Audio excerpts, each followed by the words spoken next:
Hi hello నమస్తే అండి. ఈరోజు మా బ్రేక్ఫాస్ట్ ఊతప్పం. చూడండి, ఉల్లిపాయలు పచ్చిమిరపకాయలు అన్నీ వేస్ట్ చేశాను. చూడండి, ఇందులోకి గార్లిక్ జింజర్ చట్నీ అండి.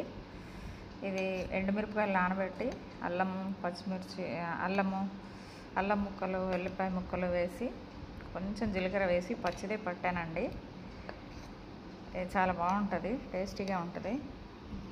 ఇంకోటి పీనట్ చట్నీ అండి.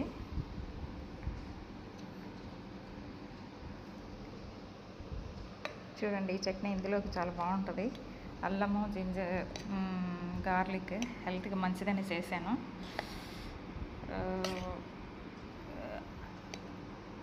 అంతేకాకుండా అల్లము వెల్లిపాయ ముక్కలు జీరా ఇవి మేము మార్నింగ్ వేడి నీళ్ళల్లో వేసి మరిగించి ఆ వాటర్ తాగుతాము, హెల్త్కి మంచిదని. అది ఫ్యాట్ని కూడా కరిగిస్తుంది, ఒంట్లో ఉన్న ఎక్స్ట్రా ఫ్యాట్ని అంతా తీసివేస్తుంది. ఇంకా చాలా రకాలైన జబ్బులకు కూడా ఈ అల్లము వెల్లుల్లి చాలా బాగా పనిచేస్తుందండి. ఆరోగ్యంగా ఉంచుతుంది మన హెల్త్ని.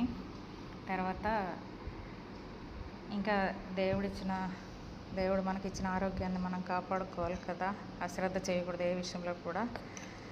అందుకనే మీరు కూడా ఒకసారి ఈ అల్లం చట్నీ,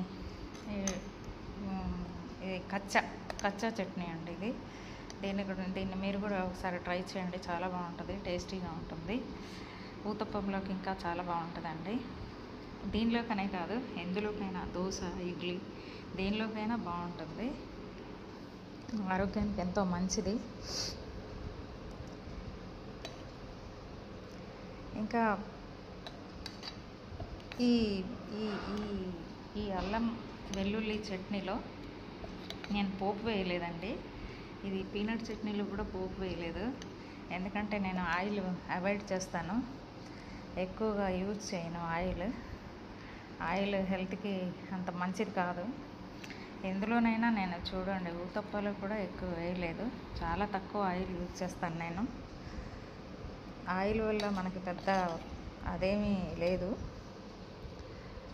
ఇంకా పిల్లలకి అయితే మంచిది ఆయిల్ పోయడం, అది వాళ్ళకి అవసరం కాబట్టి.